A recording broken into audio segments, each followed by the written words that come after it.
حصول برکت کے لیے ایک بار درود پاک پڑھ لیجیے. اللہم صلی علی محمد وعلی آل محمد کما صلیت علی ابراہیم وعلی آل ابراہیم انک حمید مجید. صدر محترم جناب ناظم صاحب، برادر مکرم جناب حبیب فقیر صاحب، برادر عزیز ڈاکٹر مشتاق صاحب، اور آپ تمامی محترم اور موقر برادران اسلام،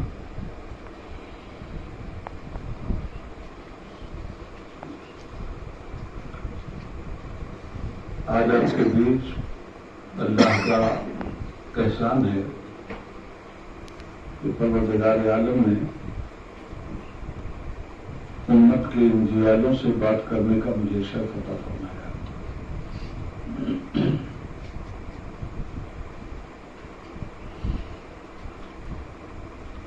میں فرقوں سے بات کرنے نہیں آیا،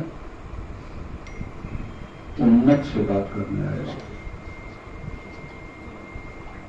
اس لیے کہ رب العالمین نے ہمیں فرقہ بنایا ہی نہیں، اس نے ہمیں امت بنایا، اور فرقوں میں بٹ کر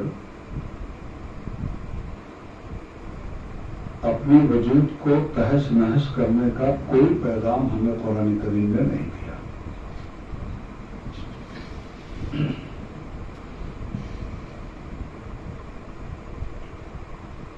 آج ملک میں جو حالات ہیں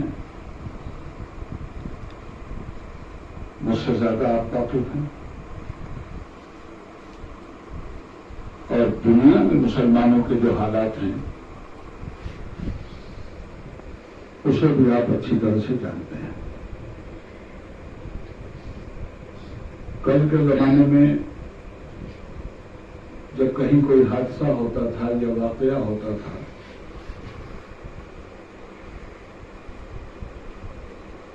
تو بہت دیر میں خبر لگتی.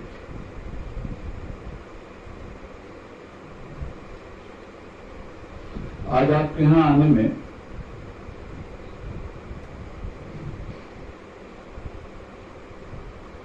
ہماری گاڑی رش میں پھنس گئی اور لگتا تھا کہ اسٹیشن پہنچنے سے پہلے ہی ٹرین چھوٹ جائے گی. اپنے اس وعدے کو نبھانے کے لیے ہم نے گاڑی بیچ ہی میں چھوڑ دی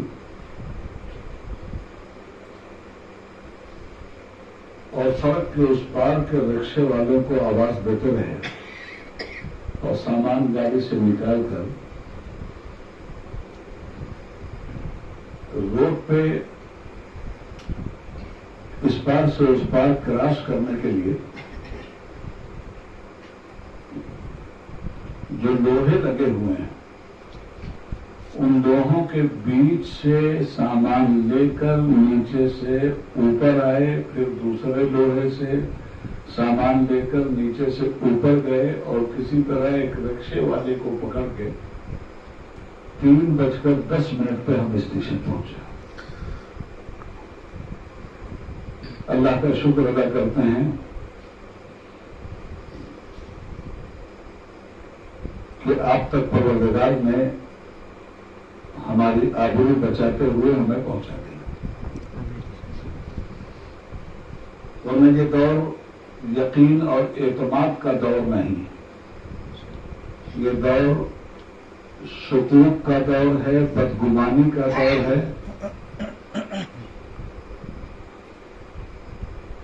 ہمیں رب العالمین نے یقین کی دولت عطا فرمائی تھی، ہم یقین کی دولت کی چوکھٹ سے ہٹ کر گمان کی چوکھٹ پہ کھڑے ہو گئے.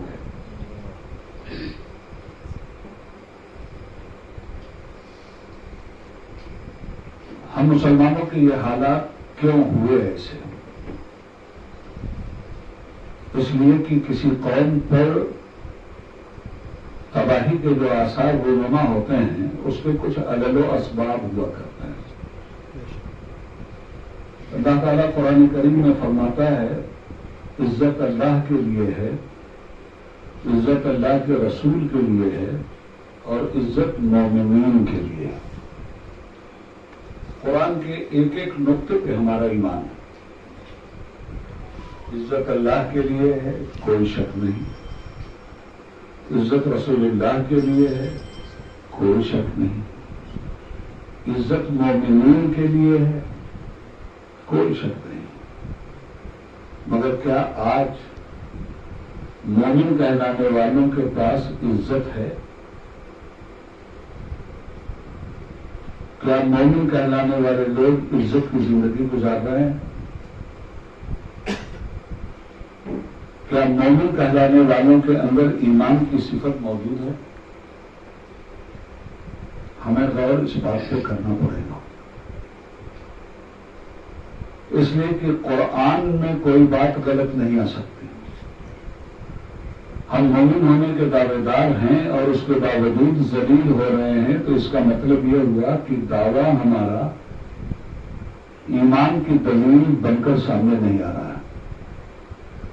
اور دعویٰ بلا دلیل دوستوں ہمیشہ کنٹراسپورٹ ہوا کرتا ہے۔ دعویٰ ہم نے جس کلمہ توحید کو پڑھنے کا کیا ہے، کیا اس دعوے پہ ہمارا عمل دلیل ناطق بن کر کھڑا ہوا ہے؟ اگر ہمارا عمل ہمارے دعوے کی دلیل بن گیا ہے تو کوئی وجہ نہیں کہ دنیا میں ہمیں کوئی بے عزت کر سکے، ذلیل کر سکے۔ اور دعویٰ اگر بلا دلیل ہے، دلیل کا محتاج رہ گیا ہے، تو قدرت نے ایسے لوگوں کو کہ عزت اور تحفظ کی کوئی گارنٹی نہیں لی ہے جن کے قول اور عمل میں کھلا ہوا تضاد پایا ہے۔ تو قبل اس کے کہ ہم اس بات کا شکوہ کریں کہ مودی ظالم ہے، یوگی ظالم ہے، فرقہ پرستوں نے ہماری آبرو لوٹ رکھا ہے، ہمارے اندر سے قوت گویائی سلب ہو چکی ہے،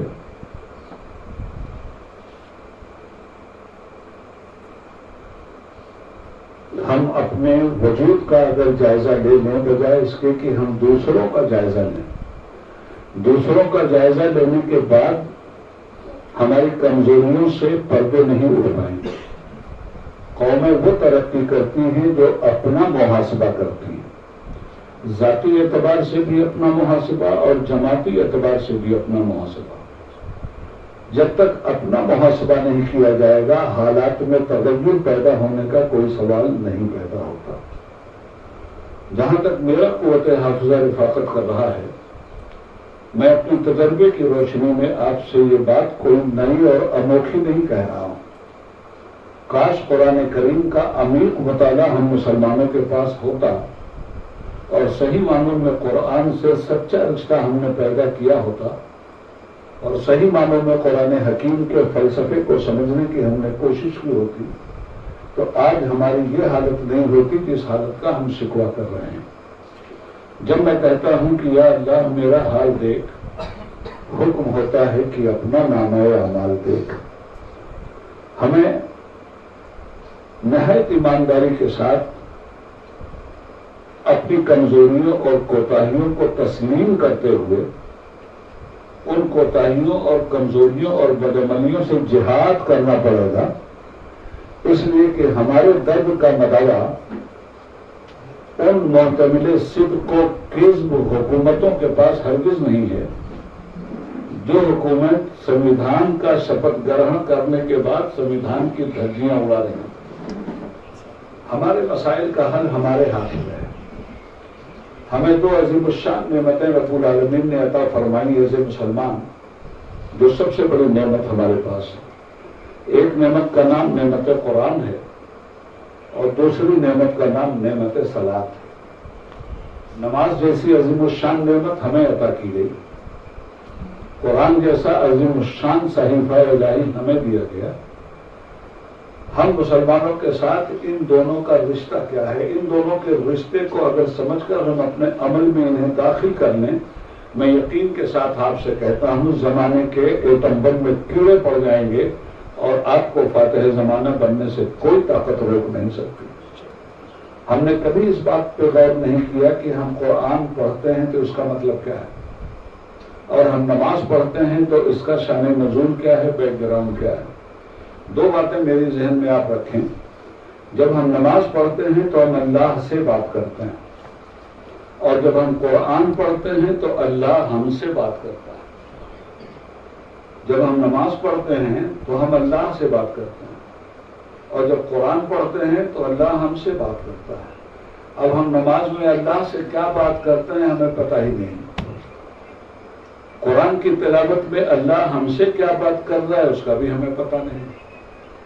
تو جو قوم اللہ سے بات کرتے ہوئے یہ سمجھ ہی نہیں سکے کہ وہ اللہ سے بات کیا کر رہی ہے، اور جو قوم اللہ کا کلام پڑھتے ہوئے یہ سمجھ ہی نہیں سکے کہ اللہ اس سے بات کیا کر رہا ہے، تو آپ بتائیے کہ اس قوم میں تغیر کہاں سے آئے گا، تبدیلی کہاں سے آئے گی، انقلاب کہاں سے آئے گا؟ یہ باتیں اگر زمینی سطح پر کی جائیں تو بہت سارے وہ مسلمان جو مسلمان اسمی اور رسمی طور پر اپنے آپ کو مسلمان بنا بیٹھے ہیں، اور ان کی کوئی دلچسپی نہ قرآن میں ہے، نہ حدیث میں ہے، نہ نماز میں ہے، نہ دین کے احکام میں ہے، ان کی ساری دلچسپی اس چیز میں ہے کہ دستور ہند میں بنام مسلمان اور بنام مائنارٹی ہمارے کچھ حقوق ہیں، بس انہی حقوق کو حاصل کرنے کے لیے جتنی لڑائی ہم لڑ سکتے ہیں وہ لڑائی لڑتے ہیں، اور وہ حقوق ہمیں نہیں ملتے تو جتنی گالی ہم حکومت کو دے سکتے ہیں اتنی گالی ہم حکومت کو دیتے ہیں۔ میں بڑی کٹھور باتیں آپ سے کہہ رہا ہوں۔ تو بھائی سوال یہ ہے کہ ظالم کو تو کبھی ہدایت نہیں ملتی، واللہ لا یہدی القوم الظالمین، اللہ ظالموں کو ہدایت نہیں دیا کرتا۔ اور سوال یہ ہے کہ آج ہمارے ناظم صاحب کہہ رہے تھے کہ الیکشن آتا ہے، ہمارے حقوق پہ ڈاکے ڈال دیے جاتے ہیں، ووٹ لے لیتے ہیں، اس کے بعد نہیں نظر آتے۔ یہ کوئی آج کی بات تو ہے نہیں، یہ 75 سال سے ایسا ہو رہا ہے۔ سوال یہ نہیں ہے، سوال یہ ہے کہ ہم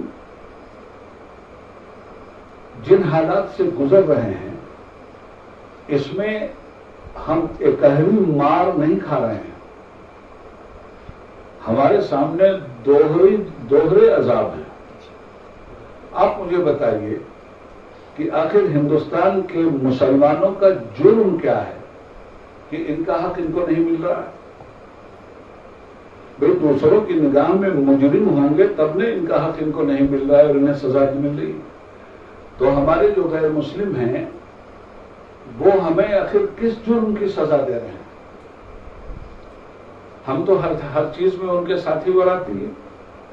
مجھے یاد آیا ناظم صاحب، میں پارلیمنٹ میں تھا اور یہی کرناٹکا میں ایک جگہ ہے منگلور، اس کی پہاڑی پہ ایک ملنگ رہتا تھا، خدا جانے ہندو تھا، خدا جانے مسلمان تھا، کیا تھا، مگر مسلمان بھی بابا کی جیکار کر رہے تھے اور ہندو بھی۔ وہ بابا مر گئے، مرنے کے بعد اب ہندوؤں مسلمانوں میں جھگڑا ہوا کہ مسلمان کہہ رہے تھے ہم دفن کریں گے اور ہندو کہہ رہے تھے ہم جلائیں گے۔ ابھی نہ وہ دفن ہوئے تھے نہ جلائے گئے تھے، ہندو مسلم فساد ہو گیا اور شہر میں اچھی خاصی بربادی ہو گئی، بہت کافی مسلمانوں کا نقصان ہوا۔ اس پر پارلیمنٹ میں بحث ہوئی۔ میں نے بحث کے دوران یہ کہا کہ بھائی آخر آپ لوگوں کو مسلمانوں سے دشمنی کیا ہے؟ ان مسلمانوں کو کیوں مارا جا رہا ہے، ان کا گھر کیوں جلایا جا رہا ہے، ان کا حق کیوں لوٹا جا رہا ہے، انہوں نے کیا کیا ہے، کون سا جرم کیا ہے؟ یہ مسلمان تو آپ کے چھوٹے بھائی ہیں، آپ کے ساتھی ہیں، کبھی بھی آپ کا ساتھ ان مسلمانوں نے نہیں چھوڑا۔ کسی بھی تھانے میں چلے جائیے، اکثریت کے جتنے چوروں کی لسٹ آپ کو ملے گی پرسنٹیج کے حساب سے مسلمان 10 نمبر بھی مل جائے گا وہاں۔ تو مسلمان تو بالکل آپ کے پیچھے پیچھے چل رہا ہے، آپ کا سہیوگ کر رہا ہے، آپ کے ساتھ چل رہا ہے۔ طوائفوں کے کوٹھے پہ چلے جائیے، وہاں بھی مسلمان پرسنٹیج کے حساب سے مل جائے گا۔ جوا خانے میں چلے جائیے، شراب خانے میں چلے جائیے، چغلخوری میں چلے جائیے، بدکاری میں چلے جائیے، رشوت میں چلے جائیے، سودخواری میں چلے جائیے، حرام کاری میں چلے جائیے، کوئی ایسی جگہ نہیں ہے جہاں مسلمان میجارٹی کا ساتھ مائنارٹی کی بنیاد پہ نہ دے رہا ہو۔ تو ہر جگہ تو مسلمان آپ کے ساتھ کھڑا ہے، چوری میں آپ کے ساتھ کھڑا ہے، ڈکیتی میں آپ کے ساتھ کھڑا ہے، گنڈا گردی میں آپ کے ساتھ کھڑا ہے، دہشت گردی میں آپ کے ساتھ۔ اتنا بڑا سہیوگی اور اتنی بڑی ساتھ دینے والی کوئی قوم دنیا میں ملے گی کیا جو مسلمان آپ کا ساتھ دے رہا ہے؟ ہاؤس میں تو صاحب سناٹا چھا گیا۔ میں نے کہا اس کے باوجود ان مسلمانوں کو آپ معاف نہیں کر رہے ہیں، اتنا ساتھ دینے کے بعد بھی۔ چوری میں آپ کے ساتھ، ڈکیتی میں آپ کے ساتھ، 10 نمبری میں آپ کے ساتھ، شراب میں آپ کے ساتھ، جوا میں آپ کے ساتھ، سودخواری میں آپ کے ساتھ۔ کہاں مسلمان آپ کے ساتھ نہیں کھڑا ہے جو مسلمانوں سے آپ کو شکوائے ثابت نہ؟ یہ میری پارلیمنٹ کے فورم کی تقریر ہے نا۔ میں نے کہا اس کے باوجود آپ اس کو بخشنے کے لیے تیار نہیں، وجہ کیا ہے؟ اس کا مطلب ہے کہ کوئی بہت بڑا، اس سے بھی بڑا کوئی ایسا جرم ہے جو آپ کے ہاں ناقابل معافی ہے۔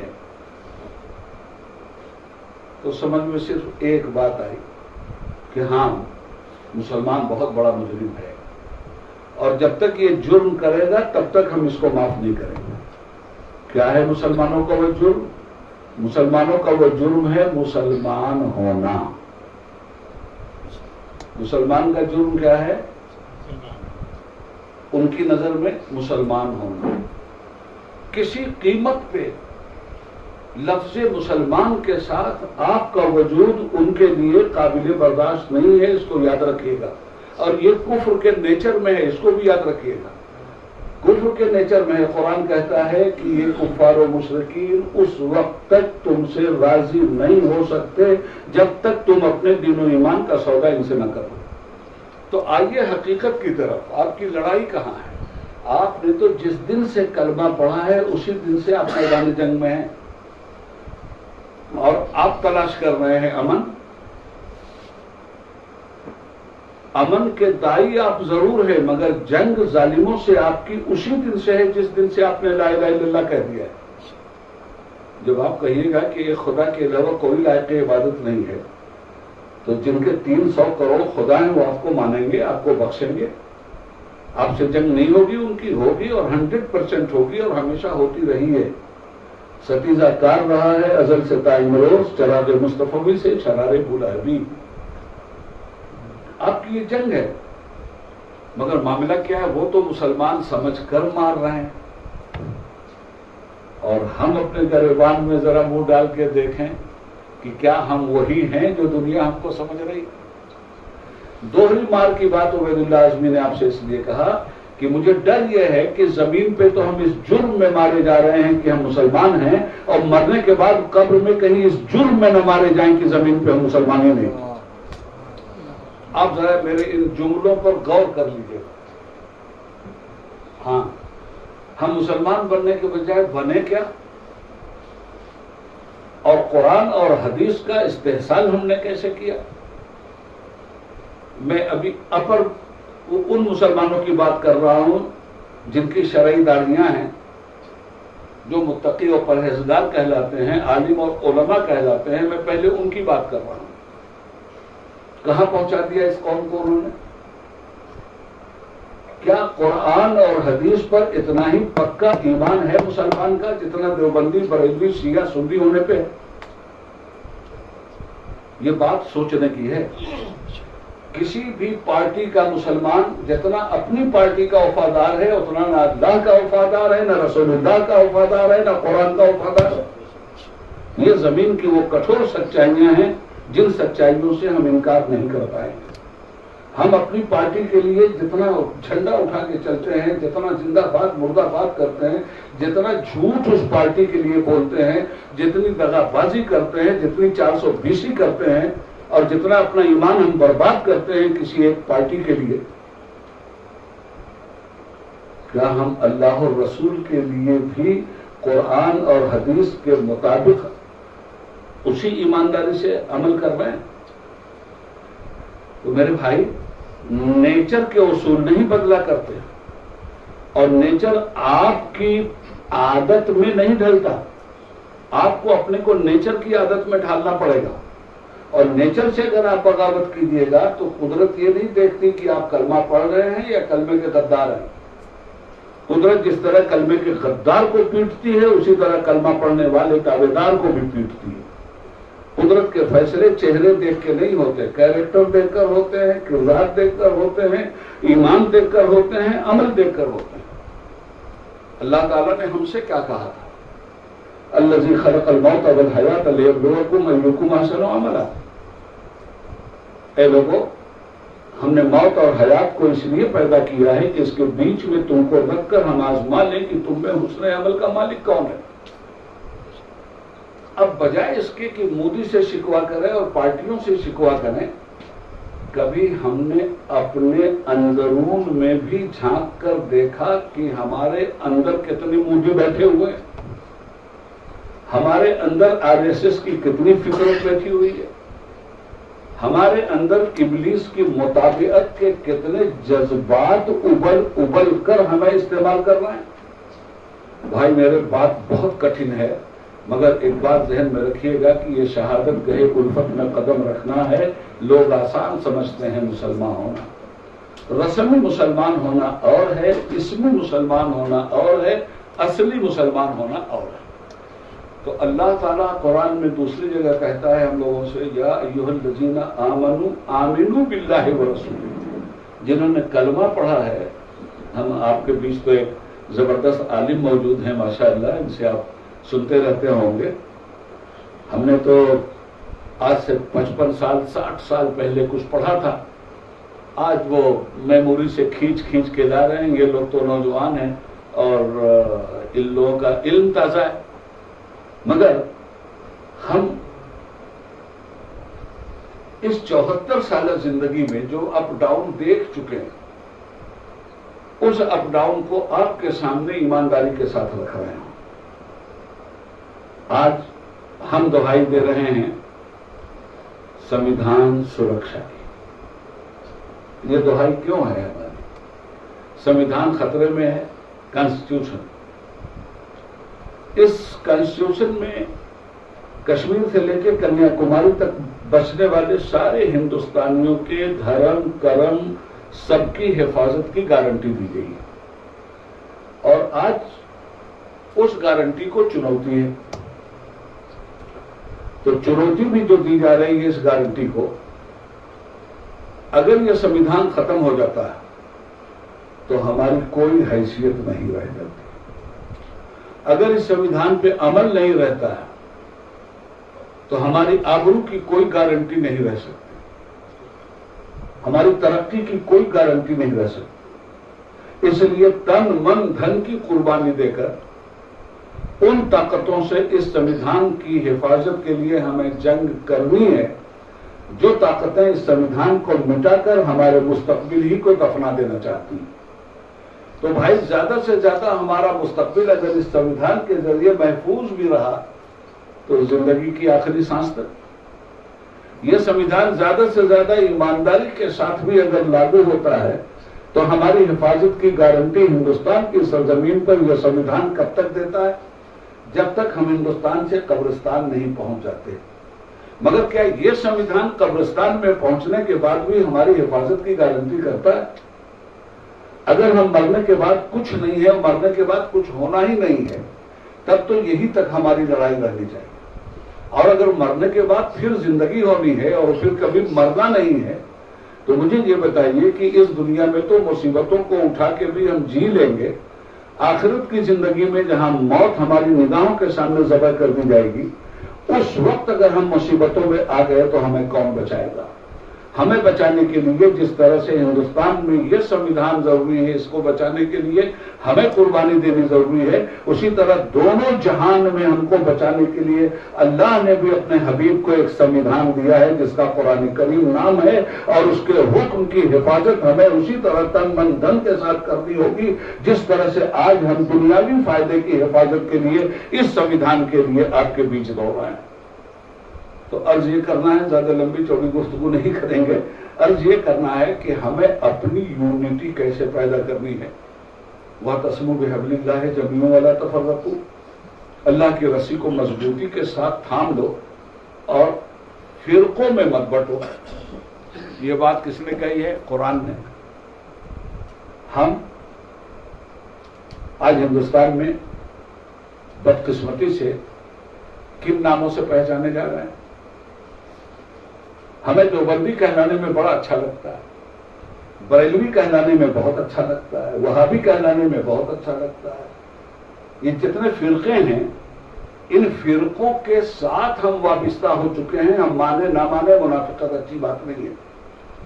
اور ان فرقوں کے ساتھ ہماری ایسی وابستگی ہے جیسی وابستگی نہ قرآن کے ساتھ ہے نہ حدیث کے ساتھ. ان فرقوں کے لیے بھی ہم اتنی بڑی جنگ کرتے ہیں جتنی بڑی جنگ نہ ہم نفس قرآن کے لیے کرنے کے لیے تیار ہیں نہ نفس حدیث کے لیے کرنے کے لیے تیار ہیں. اور پھر اپنے فرقے کی صداقت کے لیے قرآن میں دلیلیں ڈھونڈتے ہیں. یعنی قرآن کو دلیل بنا کر بجائے اس کے کہ ہم مسلمان بنتے, اپنے فرقے کو قرآن سے تائید دلوانے کے لیے ہم قرآن اور سنت میں کاریگری کرتے ہیں. تو جو زمینی سچائی ہے میرے بھائی یہ ہے, میں بھی ایک مدرسے سے پڑھ کے آیا ہوں, میں بھی کسی فرقے کے مدرسے ہی سے پڑھ کے آیا ہوں, مگر فرقہ پرستی کے بت کو توڑ کے آیا ہوں. اگرچہ بت ہیں جماعت کی آستینوں میں, مجھے حکم ازل لا الہ الا اللہ, ہمارا نام ہمارے رب نے دیوبندی تو نہیں رکھا تھا, بریلوی تو نہیں رکھا تھا, شیعہ تو نہیں رکھا تھا, سنی تو نہیں رکھا تھا. یہ ذات برادری کے نام پہ بھی ہم بٹے ہوئے ہیں, فارورڈ بیکورڈ کے نام پہ بھی ہم بٹے ہوئے ہیں. ایک دو جگہ ہمارے اختلافات ہیں, ایک دو زخم نہیں, سارا بدن ہے چھلنی, درد بیچارہ پریشان ہے کہاں سے اٹھے. ایک ایک روگ تو ہم نے اپنا رکھا ہے اپنی زندگی میں. ہم کو زمانے نے جو نام دیا وہ زیادہ مستند نام ہے یا جو رب نے ہمیں نام دیا وہ زیادہ مستند ہے؟ یہ سب زمانے کے دیے ہوئے نام ہیں. یہ دیوبندی, یہ بریلوی, یہ شیعہ, سنی, یہ کوئی نام ہم کو اللہ نے نہیں دیا, مگر اللہ نے بلا نام کے بھی ہم کو نہیں چھوڑا. ہم نے پوچھا پروردگار ہم دیوبندی ہیں, بریلوی ہیں, شیعہ ہیں, سنی ہیں, ہمارا نام تو بتائیے. تو بندوں نے ہمارا نام رکھ دیا. تو کہتا ہے وہ سماکم المسلمین, میں نے تو تمہارا نام مسلمان رکھا ہے. تو باتیں بڑی تلخ ہیں, اور یہ تلخ باتیں مسلکوں کے پجاریوں کے گلے کے نیچے کبھی نہیں اتر سکتی. اور جب میں یہ باتیں کرتا ہوں تو میں تو کیا کہوں آپ سے, یہ جتنے ہیں سب کے سب فتوا میرے اوپر ٹھوکتے ہیں, پاگل ہو گیا ہے, گمراہ ہو گیا ہے, کافر ہو گیا ہے, فلانا. ارے بھیا میں کچھ بھی نہیں ہوا ہوں, میں مسلمان ہو گیا ہوں. اللہ کے کرم سے میں مسلمان ہو گیا ہوں. اس لیے پہلی بات تو یہ ہے کہ جتنا نقصان ہم کو اس فرقہ پرستی نے پہنچایا ہے اتنا نقصان امت کو کسی اور دوسری چیز نے نہیں پہنچایا. آپ کے علاقے میں پھر بھی میں خدا کا شکر ادا کرتا ہوں اور آپ لوگوں کو مبارکباد دیتا ہوں کہ اتنے سارے فرقہ بندی کے باوجود آپ کے اندر یہ شعور اور بیداری موجود ہے. میں کہتا ہوں آپ کا مسلک ہے نا کوئی, آپ اپنے مسلک پہ متسلب رہیے. دیکھیے دو جملے بول رہا ہوں, ایک جملہ ہے متسلب اور ایک جملہ ہے متشدد. جی, متشدد کا مطلب ہوا کسی بھی معاملے میں شدت اختیار کر کے جنگ کو جنم دینا, اور متسلب کا مطلب یہ ہوا کہ جس چیز کو آپ مان رہے ہیں ایمانداری سے اس پہ عمل کر لینا. تو کون کس فرقے کا ہے جا کے وہاں جواب دے گا. آپ یہاں ملت بھی ہے, آپ پہلے مسلمان ہیں, بعد میں دیوبندی, بریلوی, شیعہ, سنی, اور کسی کے مسلک کے تابع اسلام نہیں ہے. اسلام کے تابع ہر مسلک ہے, اس کو بھی یاد رکھنا چاہیے. بسم اللہ الرحمن الرحیم. تو ایک چیز تو یہ ہے ہماری بربادی کی کہ کوئی بھی آیا اور ہمیں تباہ کر کے چلا گیا. دوسری چیز ہے سیاسی. سیاسی اعتبار سے ہم ایک ہو جائیں, یہ نعرہ ہم لگاتے ہیں. یہ نعرہ کب تک؟ جب تک الیکشن نہیں آتا ہے تب تک. اس کے بعد پھر اس کے بعد کیا ہماری صفوں سے بڑھ کر کسی دوسری صف میں منافقت کا جھنڈا اٹھانے والے لوگ آپ کو دکھلائی دیتے ہیں؟ نہیں دکھلائی دیتے. وہ ان کے اپنے کمٹمنٹ ہیں اور وہ اپنے کمٹمنٹ پہ ایمانداری سے چل رہے ہیں. ہمارا اپنا کوئی کمٹمنٹ نہیں ہے. ہم اگر اپنا کمٹمنٹ بنائیں تو ظاہر میں یہ نہیں کہتا کہ آپ الگ سے کوئی پارٹی بنا لیجیے، پارٹیاں دنیا بھر کی بنی ہوئی ہیں، سیاسی کوئی طاقت آپ الگ سے پارٹی بنا کر اس ملک میں اب نہیں بنا سکتے۔ اویسی صاحب یو پی گئے تھے، لاکھوں کا مجمع ہوتا تھا، لگتا یہ تھا کہ گورنمنٹ ہی اویسی صاحب کی بنے گی۔ 100 سیٹ پہ الیکشن لڑے تھے، ایک سیٹ پہ بھی ضمانت نہیں بچی۔ یہی مسلمان تھا نا جو 1-1 لاکھ کی شکل میں اویسی زندہ باد کے نعرے لگا رہا تھا، اور جب بوتھ بھی آیا ہے یہی مسلمان تب، جیسے کوفی امام حسین کو چھوڑ کے بھاگ گئے تھے ویسے ہی اویسی کو چھوڑ کے مسلمان بھاگ گئے۔ تو بھائی قول و عمل کا بڑا تضاد ہے۔ اب آپ کے علاقے میں نے کام دیکھا ہے، آپ کے علاقے میں آپ لوگوں کی یونٹی کو میں سلام کرتا ہوں۔ یونٹی الیکشن کے زمانے میں بھی کسی ایک پارٹی کے تحت بنا کے رکھیے، اور وہ بھی اس وقت بنا کے رکھیے کہ پہلے ان سے کمٹمنٹ لیجئے کہ اگر واقعی ہم آپ کو جتواتے ہیں تو ہمارے یہ مسائل ہیں، اس لیے کہ ہمیں لیڈرشپ اپنی مل سکتی ہے، یاد رکھیے گا۔ اور رہ گئی بات مسلمانوں میں کوئی لیڈر نہیں ہے، تو جہاں یہ سچائی ہے وہاں یہ بھی سچائی ہے کہ مسلمان کسی مسلمان کو لیڈر ماننے کے لیے تیار نہیں ہے۔ سچائی کے دونوں رخ ہیں، یاد رکھیے گا۔ مسلمانوں میں کوئی لیڈر نہیں ہے، بالکل سچ ہے، مگر مسلمان کسی مسلمان کو لیڈر ماننے کے لیے بھی تیار نہیں ہے۔ کیوں؟ ملائم سنگھ، دنیا بھر کا کوئی کرپشن ایسا نہیں ہے جو اس نے نہ کیا ہو۔ لالو یادو، کوئی کرپشن ایسا نہیں ہے جو اس نے نہ کیا ہو۔ اسی طرح سے دوسری پارٹیوں کے سربراہ، کوئی کرپشن ایسا نہیں جو انہوں نے نہیں کیا، مگر ان کی قوم، ان کی برادری انہیں نیتا جی کہہ کے ان کے پیچھے کھڑی۔ آپ کا کوئی آدمی اگر آپ کی مدد کے لیے بھی کھڑا ہوتا ہے تو آپ اس میں پہلے دیکھتے ہیں کہ حضرت جبریل امین کے 600 پر اس مسلمان لیڈر کے اندر ہے یا نہیں۔ ہوا یہی جو رہے گی تو اے نقیب بہار، کہاں سے آئیں گی رانائیاں چمن کے لیے؟ غلط روش سے منازل کا بہت پڑتا ہے، مسافروں روش کارواں پکڑ ڈالو۔ اس لیے یونٹی آپ کی سیاسی اعتبار سے بھی ہونی چاہیے اور مذہبی اعتبار سے بھی ہونی چاہیے، اور آنے والے لیڈر کو کم سے کم آپ کے اپنے علاقے کی حد تک آپ کی کیا ضروریات ہے۔ آپ کو ٹکٹ ملے گا نہیں، الیکشن میں ووٹ دیے بغیر آپ مانیں گے بھی نہیں۔ ایک راستہ ہے ہندوستان میں آپ کے مسائل کو طے کرنے کا، مگر وہ راستہ کیا مسلمان چلنے کے لیے تیار ہے؟ ایک جنرل الیکشن میں، ایک جو آل انڈیا جنرل الیکشن پارلیمنٹ کا ہوتا ہے نا، ایک الیکشن میں اگر پورے ہندوستان کا مسلمان یہ نعرہ لگا کر روڈ پہ آ جائے کہ یہ سب کے سب جمہوریت کے قاتل ہیں اور انہوں نے ہمارے حق کبھی ہم کو نہیں دیے، اس لیے ایک مسلمان بھی بوتھ پہ نہیں جائے گا اور ایک مسلمان بھی ووٹنگ نہیں کرے گا۔ اگر ایک الیکشن کا یہ بائیکاٹ پورے ہندوستان کا 35% مسلمان کر دے، خدا قسم پوری دنیا میں آگ لگ جائے گی۔ پوری دنیا کے اندر ڈیبیٹ کا مسئلہ بن جائے گا کہ ہندوستان میں ہو کیا رہا ہے۔ مگر ہم تو کوئی ایسا موقع دنیا کو بھی نہیں دیتے کہ دنیا ہماری حمایت میں ہمارا وکیل بن کر اپنے اسٹیج سے کھڑی ہو جائے۔ تو بھائی آما کا آما خراب ہے۔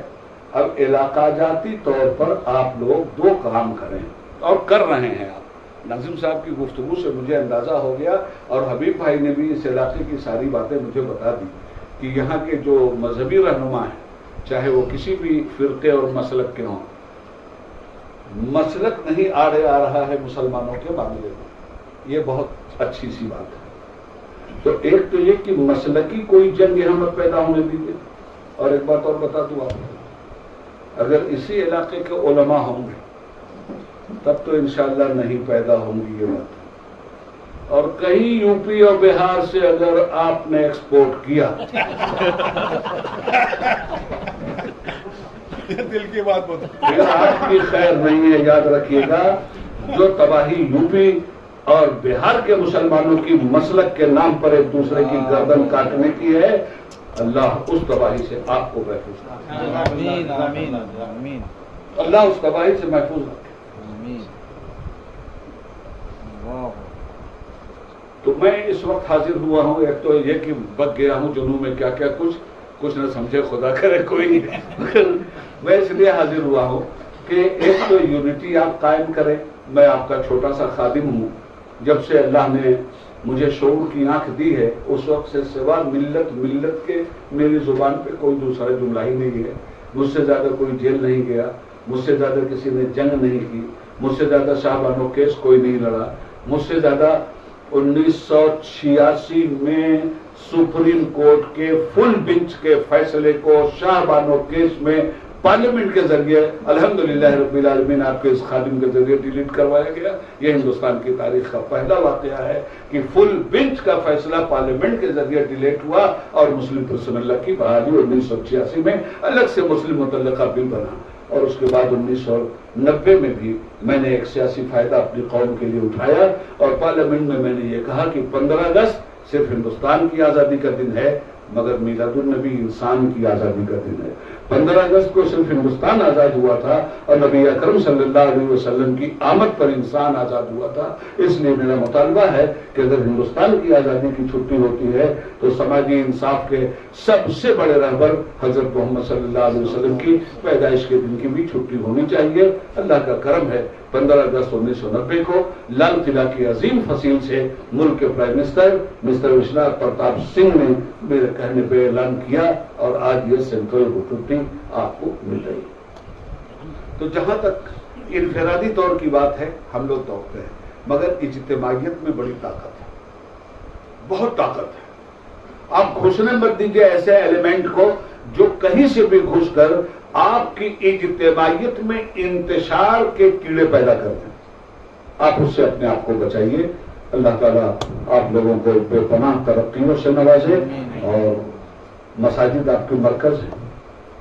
اجتماعی طور پہ اس کام کو کرنے کے لیے آپ کی مسجد کی کمیٹی اپنی جگہ، اس کے علاوہ کوئی بھی مسجد ہے آپ کی، کم سے کم 200 گھر پہ مشتمل ایک مسجد ہوگی، 400 گھر پہ مشتمل ایک مسجد ہوگی ڈاکٹر صاحب، ہے نا؟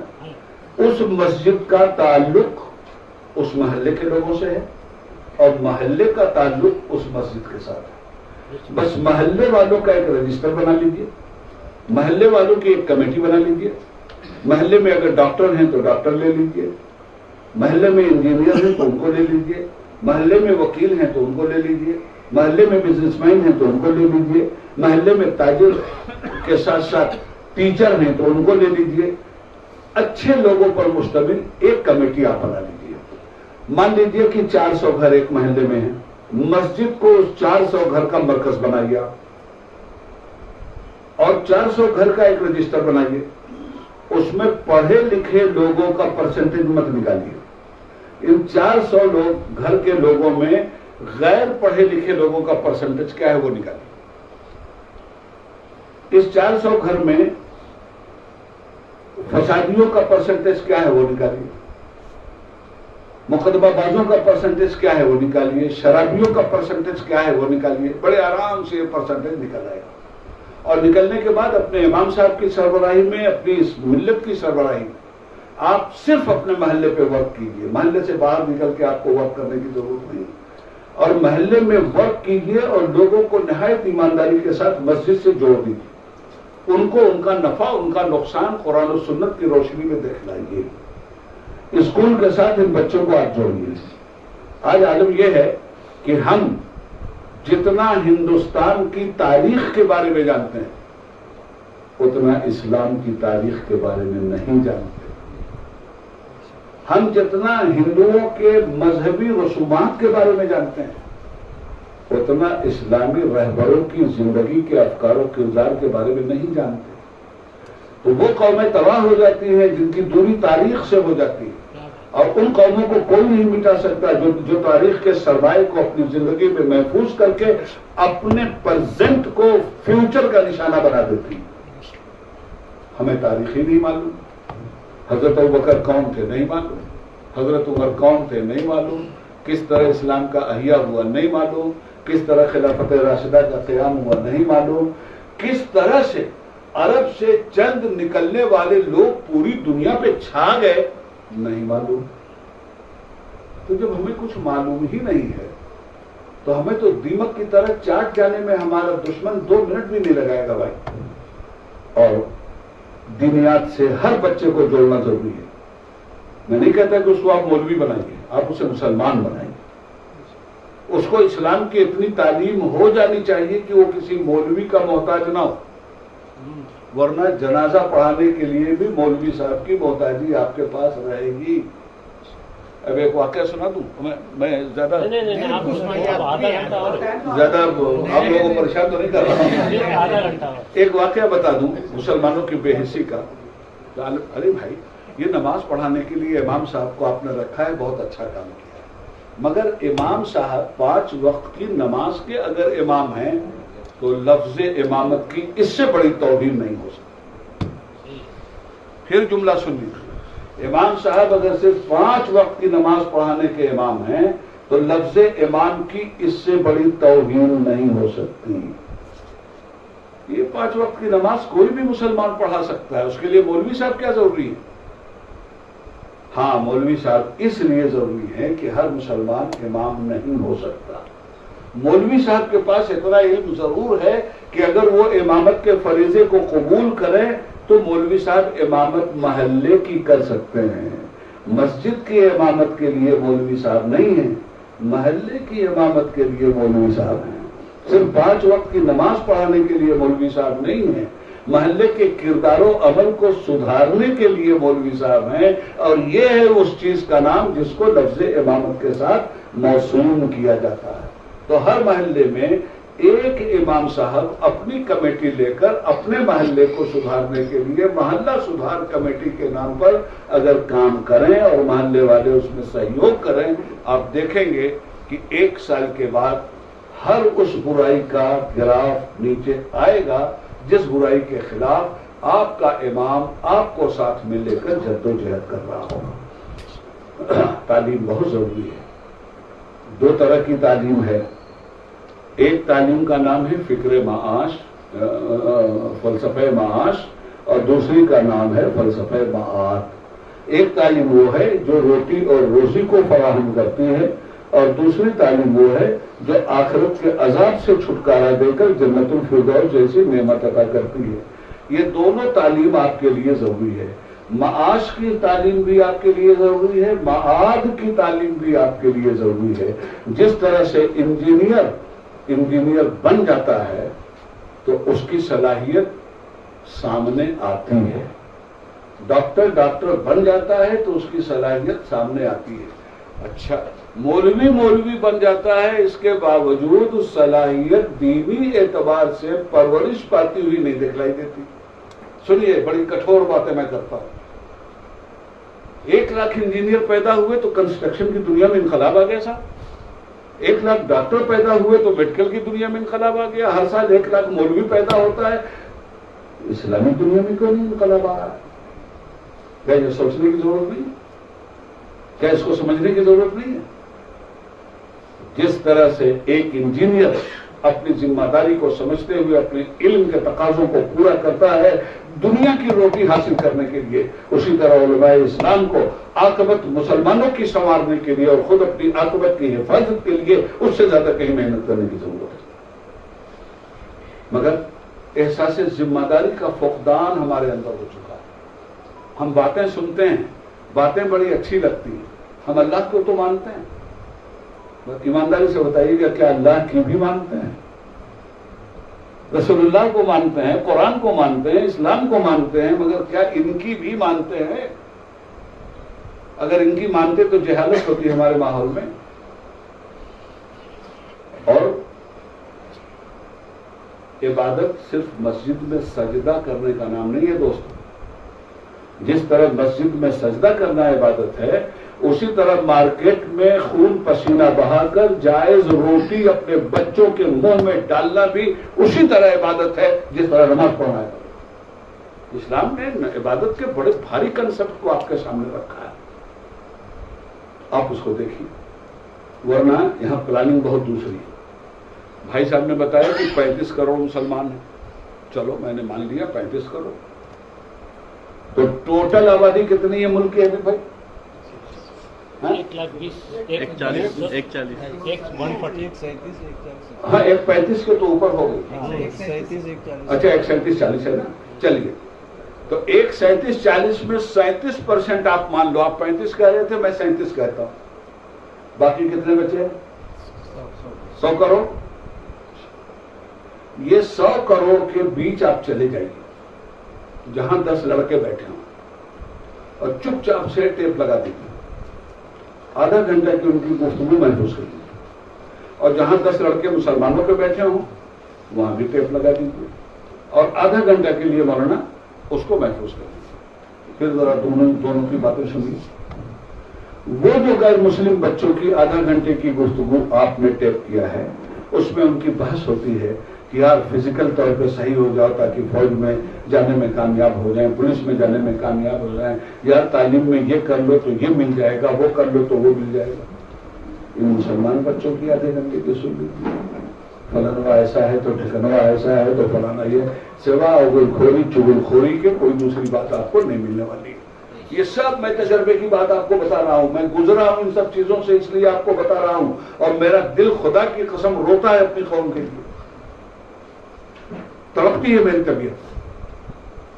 اور یہی حالات رہے تو کیا ہوگا؟ پلاننگ کیا ہے آپ کو پتا ہے؟ کچھ پتا نہیں ہے آپ کو. یہ ڈاکٹر صاحب وغیرہ نرسنگ ہوم کھولے, اللہ ان لوگوں کو اچھا رکھے. پلاننگ اتنی خطرناک ہے کہ یہ جو مسلم بچے پیدا ہو رہے ہیں, جہاں بچے کی ڈلیوری ہو رہی ہے وہاں ڈاکٹر کے علاوہ کوئی دوسرا نہیں ہوتا, گھر کا کوئی فرد نہیں ہوتا.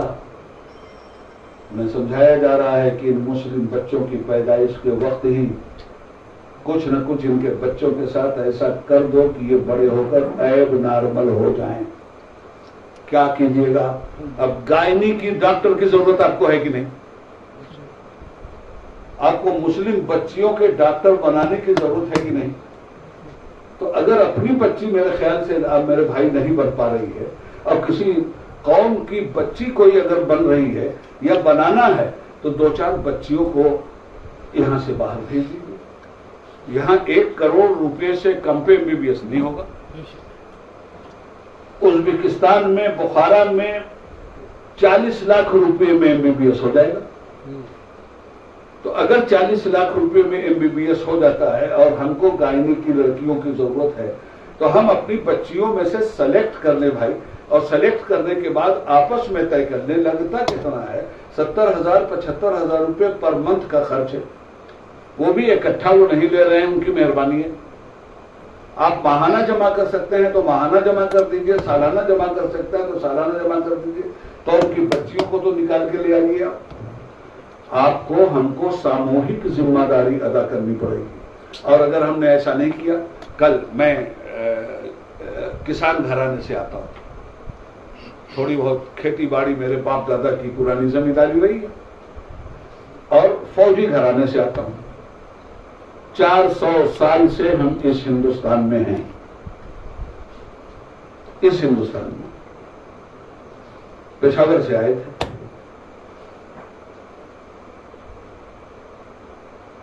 قبائلی پٹھان تھے. اس زمانے میں ڈاکٹر صاحب ہم 7 فٹ کے ہوتے تھے, گورے انگارہ ہوتے تھے. آج 2 فٹ کے ہو گئے. 400 سال میں فرق تو آئے گا, مگر بارڈر پر ہمارا خون ہمیشہ گرا ہے, یاد رکھیے. میرے ماموں لیفٹیننٹ کرنل 15 راجپوت, میرا ماموں زاد بھائی اس وقت بھی بریگیڈیئر ہے 24 راجپوت. میرے دوسرے ماموں عالم یہ فوج میں رہنے کا جنون کہ مولانا عبد الجبار خان رہبر اعظمی, وہ بھی فوج کے کیپٹن. عرض یہ کر رہا ہوں کہ یہ ساری کی ساری چیزیں ہمارے پاس تھیں, آج چلی گئی نا. ہمارا دھوبی ہوتا تھا گاؤں میں, سنیے غور سے سنیے, گاؤں میں دھوبی. اب دھوبی کو صرف ہمارے گاؤں کا کپڑا دھلنا ہے, کسی دوسرے گاؤں کا نہیں نہ دھلنا. اچھا 1500 گھر کی آبادی, دھوبی کو ہمارے گاؤں کے علاوہ کسی کا بھی کپڑا نہیں دھلنا ہے. اور ہفتے میں کپڑا دھل کر کے لا کے دینا ہے پورے گاؤں کو. ہم کیا دیتے تھے اس کو؟ ہماری جتنی فصلیں ہوتی 1500 گھر کی، اور کسی گھر کی کوئی بھی فصل کسی گھر کی کوئی زمین 5 ایکڑ سے کم نہیں، تو اس دھوبی سے یہ کہا جاتا تھا کہ جتنا بڑا بوجھ بنا کے لے جا سکتے ہو لے جاؤ. اب ارہر کی دال کا بوجھ اتنا ہی بڑا وہ لے جاتا تھا، گنے کا بوجھ اتنا ہی بڑا، چنا کا بوجھ اتنا ہی بڑا، مٹر کا بوجھ اتنا ہی بڑا، ارد کا بوجھ اتنا ہی بڑا، چاول کا بوجھ اتنا ہی بڑا، گیہوں کا بوجھ اتنا ہی بڑا. جتنا بھی آپ بتائیے کہیں نہیں جاتا تھا. گھر میں 2 حجام ہوتے تھے، وہ بھی ان کا بھی ایسے ہی. آپ باہر کا کوئی بال نہیں بناؤ، صرف خان صاحب لوگوں کا بناؤ، اور ہر فصل اپنی طاقت بھر جو فصل ہو تو یہ لیتے جاؤ. معمولی ان کے پاس انتظام ہوتا تھا. 1500 گھر کا کام. آپ مجھے بتائیے کہ کتنا پیسہ ان کے پاس جاتا رہا ہوگا. چمار تھے ہمارے 150 گھر کی چمروٹی. چمار ہمارا کہیں نہیں جائے گا، ہر چمار ہر مسلمان کا گھر وہاں. اس کا بھی یہی معاملہ ہوتا تھا، اس کو 1 ایکڑ زمین دے دیتے تھے، یہ لو اس میں تم جو تو بو کھاؤ، یہ سب تمہارا. اس طرح سے سسٹم چلتا تھا میرے بھائی. آج کیا ہوا؟ آج جب ہم گاؤں میں جاتے ہیں، دھوبی غائب، حجام غائب، یہ کویلو چھانے والے کمہار غائب، یہ سبزی بیچنے والا غائب. یا اللہ، یہ سب کہاں چلے گئے؟ اب کوئی نہیں ملتا. نہ ہل چلانے والے ملتا ہے، نہ دھوبی ملتا ہے، نہ بال والے ملتا ہے. بازار میں جا کے بال بنواتے ہیں. تو گئے کہاں یہ تو ہمارے آسامی تھے. تلاش کروا دوں آپ کو، ان کو تھانے میں تلاش کیجیے، یہ دروگا صاحب کی شکل میں مل جائیں گے آپ کو. انہیں تحصیل میں تلاش کیجیے، یہ تحصیلدار کی شکل میں مل جائیں گے آپ کو. انہیں IAS اور IPS کی شکل میں تلاش کیجیے، انہیں فوج میں اور پولیس میں تلاش کیجیے، انہیں معاشیات میں اور پارلیمنٹ میں تلاش کیجیے. یہ وہاں ہیں. ہم کہاں ہیں؟ مدرسہ چلاتے ہیں نا. سنیے، میں نے اس کا سروے کروایا. 35 کروڑ مسلمانوں میں کل 4% مسلمان بچے دینیات کی تعلیم حاصل کر رہے ہیں. کل 4%. 96% مسلمان بچے دینیات کی تعلیم سے بے بہرا ہیں. اس ہندوستان کی بات کر رہا ہوں. اب آئیے اس تعلیم کی طرف. 1990 میں نے پارلیمنٹ میں سروے کروایا تھا. ابھی بھائی 8% مسلمان بچے، 8%، 8ویں کلاس تک. میٹرک میں جاتے جاتے 5%، گریجویشن میں جاتے جاتے 2%، ہائی ایجوکیشن میں 0 سناٹا. آج تھوڑا سا فگر بڑھا ہے، میں نہیں کہتا کہ گھٹا ہے، بڑھا ہے. مگر کیا اتنے سے کام چلے گا؟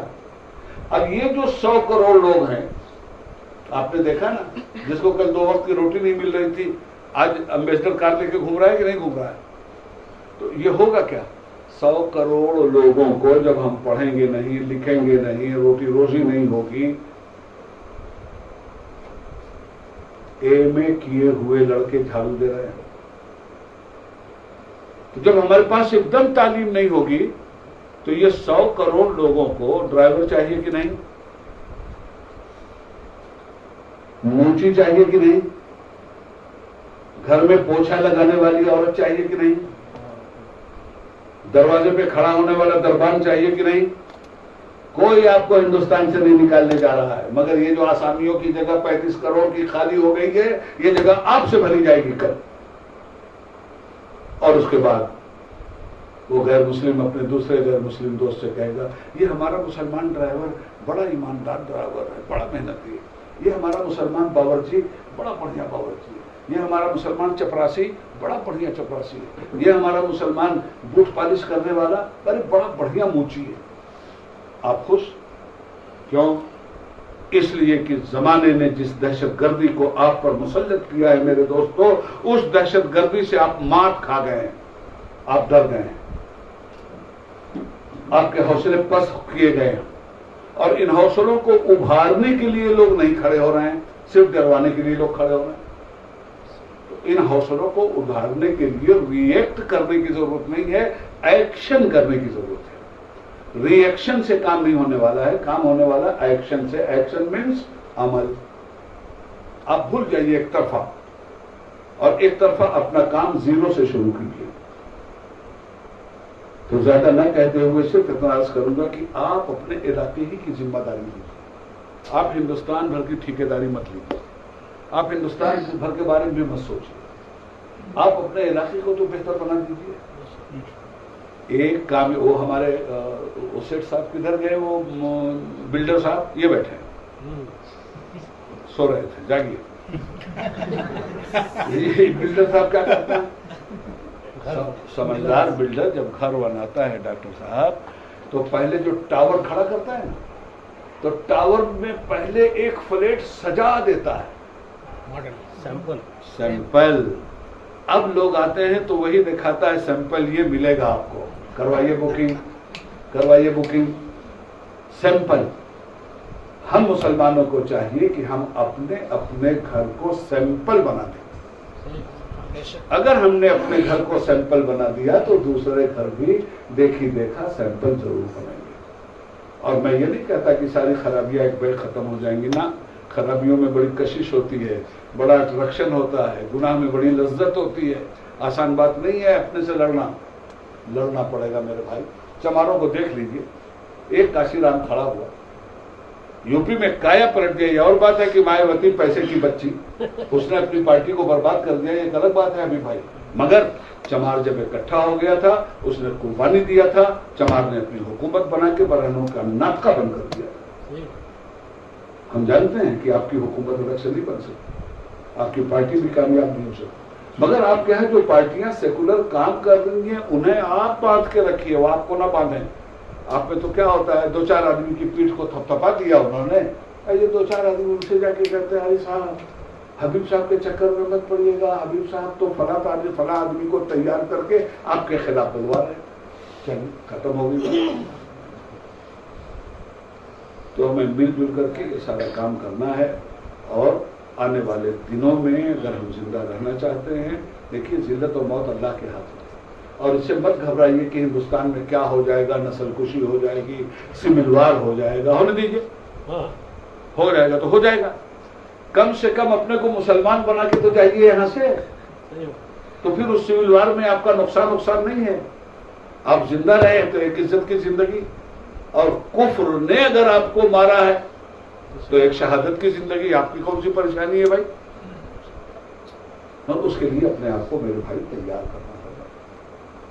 بہت وقت لے لیا میں نے آپ لوگوں کا، اللہ تعالیٰ آپ سب لوگوں کو اچھا رکھے، اور میرے اگر کچھ تلخ جملے رہے ہوں تو میں معافی چاہوں گا، مگر یہ کہ اگر اس تلخ جام کو گلے کے نیچے اتار لیجئے تو اندر کی جتنی علائے بلائے ہیں وہ صاف ہو گئی۔ السلام علیکم ورحمۃ اللہ وبرکاتہ۔ کل لوگ آ رہے ہیں، اس لیے کہ کل گفتگو ہماری دوسرے ڈھنگ کی ہوگی، آج گفتگو انٹرنل ہوئی ہے، کل گفتگو ایکسٹرنل ہوگی۔